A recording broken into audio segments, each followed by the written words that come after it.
Sanyika Shakur, also known by his former street moniker Monster, is a former member of the Los Angeles gang the Eight Tray Gangster Crips. He got his nickname as a 13-year-old gang member when he beat and stomped a robbery victim until he was disfigured. Shakur claimed to have reformed in prison, joined the Republic of New Afrika movement, and wrote a 1993 autobiography called Monster, the autobiography of an LA gang member. Monster describes how Shakur was drawn into gang life, his experiences as a gangster both on the street and in prisons, and eventually his transformation into a black nationalist. Shakur spent 36 months at San Quentin State Prison and 5 years at Pelican Bay State Prison, most of which was spent in solitary confinement, where he converted to Islam. In March 2007, Shakur, already sought by police for parole violations and named on the city's most wanted gang members list, was arrested by the Los Angeles Police Department for allegedly breaking into the home of an acquaintance and beating him in order to steal his car. The charges represent a possible third strike that could send Shakur back to prison for life. In May 2008, Shakur pleaded no contest to carjacking and robbery charges, and was sentenced to 6 years in state prison.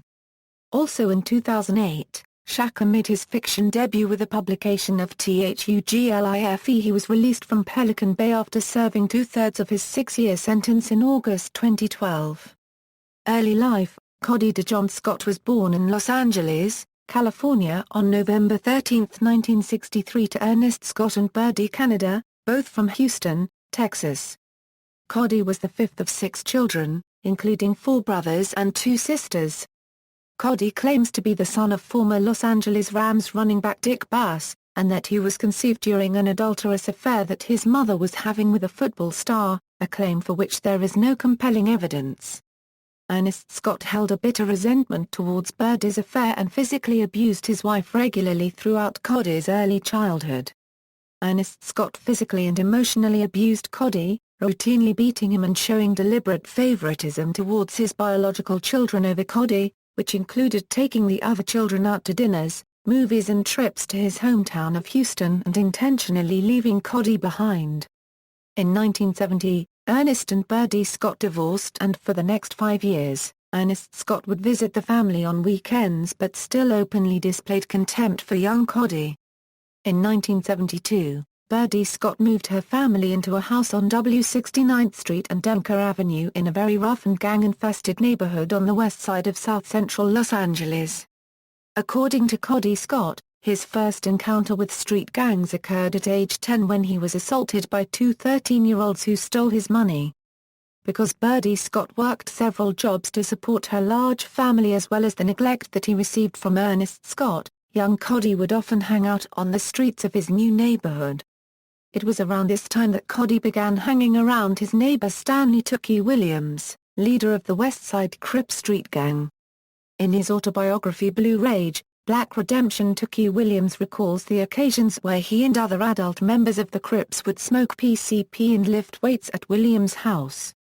According to Williams, Cody was always present at the house and would watch in awe as the gang members would lift weights and tell stories about gang fights and shootings that they had committed.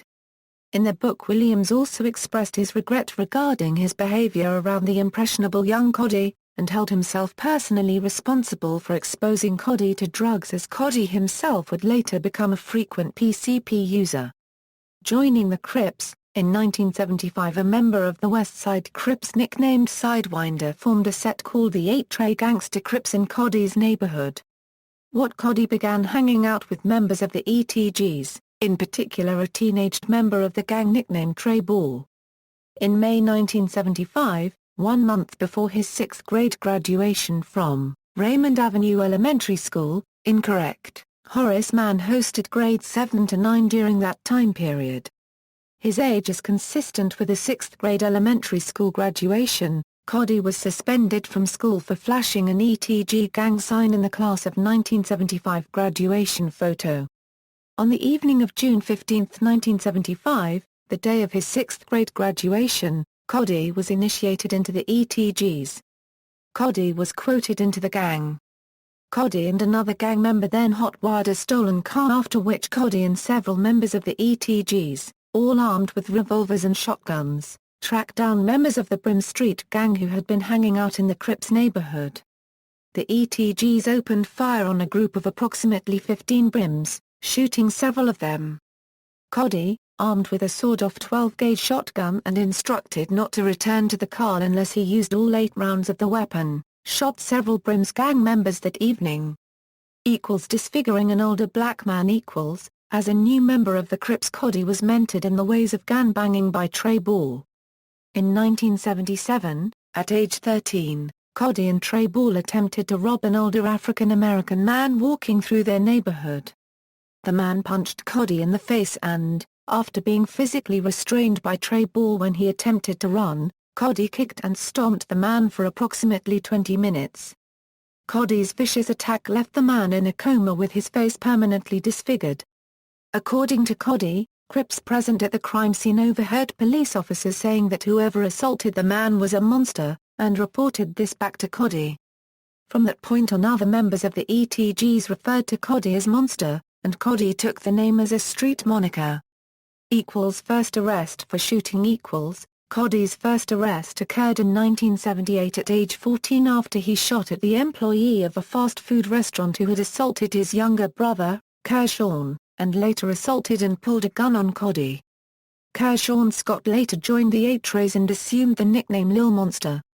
A week after being released from jail, Coddy was arrested again after being falsely accused of shooting a member of the Inglewood family Bloods while he and other members of the Crips were on their way to a roller skating rink in Compton, California.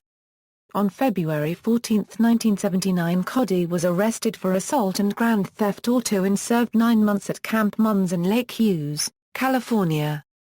The rivalry between the Eight Trays and the Rollin' Sixties, the beginning of Crip vs. Crip violence. During Coddy's stay at Camp Munns, several major events occurred on the streets of south-central LA involving the Crips. On March 15, 1979, West Side Crips leader Stanley "Tookie" Williams was arrested for 4 murders committed during 2 separate robberies while on an alleged drug binge. Williams was sentenced to death row and executed by lethal injection on December 13, 2005. On August 9, 1979, Raymond Washington, the founder of the Crips, was murdered in a drive-by shooting near his home. Because Raymond Washington always made it a point never to walk up to cars, it was determined that his killers were people he knew personally since he had walked up to the murderer's car and had a conversation with them prior to being shot. Washington's murder was blamed on the Hoover Crips, which started a war between the East Side Crips and the Hoovers. In September 1979, a 15-year-old member of the ETGs nicknamed Bootsy got into a fight with a teenaged member of the Rollin' Sixties neighborhood Crips named Tyron over a girl who had been dating both young men. Before this incident and the gang war that resulted from it, the Eight Trays and the Rollin' Sixties were close allies, even participating in fights and shootings together against the Bloods. In a subsequent fistfight between the two teenagers, a new recruit to the ETGs, eager to make a name for himself, pulled a gun and shot Tyrone to death. Tyron's older brother, a member of the Rollin' Sixties, demanded that the ETGs hand over the new recruit to be punished by the Sixties and to prevent a war between the two gangs. The ETGs were unable to find the new recruit, who had already turned himself in to the police. The Rollin' Sixties, feeling that the ETGs weren't being honest, murdered a member of the ETGs in retaliation, shooting the young man in his face 6 times at point-blank range after he was ambushed on his front porch. A meeting was called by the leaders of both gangs in an attempt to end the fight. However, because tensions were high with both gangs, the meeting erupted into a gang rumble, after which the Rollin' Sixties and the ETGs engaged in a gang war that still exists to this day. Shooting and hospitalization. Coddy Scott, along with his best friend Dutry Crazy Daynard, was deeply involved in this gang war and was responsible for shooting and assaulting dozens of members of the Rollin' Sixties. On December 31, 1980, 17-year-old Coddy was ambushed and shot 5 times by 3 adult members of the Rollin' Sixties after being set up by a group of girls who were dating friends from his set. Perhaps what saved his life was the fact that earlier that evening Coddy had been drinking a cheap brand of low-end fortified wine called Night Train, and smoked PCP with other members of the ETGs as the gang celebrated New Year's Eve, and the level of inebriation that Cody was under at the time of the shooting prevented him from going into shock. After being shot, Cody reported having hallucinations of seeing the faces of all of the gang members he had shot since joining the Crips, as well as seeing the infant daughter that he had with his girlfriend, Tam. Cody survived the shooting and was hospitalized for several weeks. Cody's younger brother Kershawn, who was by now a member of the Eight Trays nicknamed Lil Monster, sought revenge for his older brother's shooting. On New Year's Day 1981, Kershawn and several teenage members of the ETGs committed a string of retaliatory shootings. Kershawn shot two teenagers who were standing in the front yard at a house party that was being thrown in the Rollin 60s neighborhood, and later that evening shot another teenager to death in a drive-by as the young man was walking down the street. Kershawn was later arrested and sentenced to 5 years in California Youth Authority for murder as a juvenile. While recovering in the hospital, Cody's assailants from the Rollin 60s came to the hospital in an attempt to finish him off. Due to the intervention of a nurse who was attending to him, Cody was unharmed. However, once released from the hospital, he continued gangbanging and would spend the remainder of the 1980s in and out of the penal system for numerous violent offenses. Changing his name to Sanyika Shakur, while in prison during the 1980s, Cody befriended members of the Republic of New Afrika movement. Cody, who dropped out of high school, began to educate himself in prison. He changed his name to Sanyika Shakur and began changing his viewpoint regarding his role in the plight of blacks in the United States of America. After being released from prison in 1988, Cody married his longtime girlfriend, Tam. In January 1991, Cody was arrested for assault and grand theft auto after beating up a crack dealer and stealing the dealer's van. Cody was incarcerated during the 1992 Los Angeles riots following the acquittal of the 4 police officers accused of beating Rodney King following a traffic stop. The beating of white truck driver Reginald Denny was committed by members of the ETGs in Cody's neighborhood. This event, as well as participating in Leon Bing's book Do or Die, inspired Cody to write his book, Monster, the autobiography of an LA gang member. Friendship with Tupac Shakur and the Vibe magazine interviews. In the early 1990s, Cody, now calling himself Sanyika Shakur, met rapper Tupac Shakur. The two immediately became good friends, and Cody mentioned Tupac in the introduction to his book. In 1996, as Cody was on the run from police for a parole violation, he met up with Tupac on the set of the X-rated version of Tupac's music video, How Do You Want It? This would be the last time that Cody would ever see Tupac. On September 13, 1996, Tupac Shakur died after being shot in a drive-by shooting in Las Vegas, Nevada 7 days earlier, allegedly by members of the Southside Compton Crips. Cody would later interview Tupac's alleged murderer, Orlando Anderson, for a December 1997 Vibe magazine article about Tupac's murder, in which Anderson denied being involved in the rapper's murder. After being captured by police, Cody was sent to Pelican Bay State Prison, where he spoke with Death Row Records CEO Suge Knight, who was also incarcerated at Pelican Bay for a parole violation stemming from his participation in the assault on Anderson. According to the Vibe magazine article, Cody, upon hearing that Tupac had been shot, initially suspected that Suge Knight had set him up because Tupac was planning to leave Death Row Records to start his own record label. In the article, Cody stated that he was incredulous after hearing Knight's claim that Tupac died owing him money despite selling over $60 million USD worth of albums for Death Row Records, and that he knew that all of Tupac's possessions, including his home and his cars, were in Knight's name. At the end of the interview, Knight told Cody that Orlando Anderson was indeed the person who killed Tupac.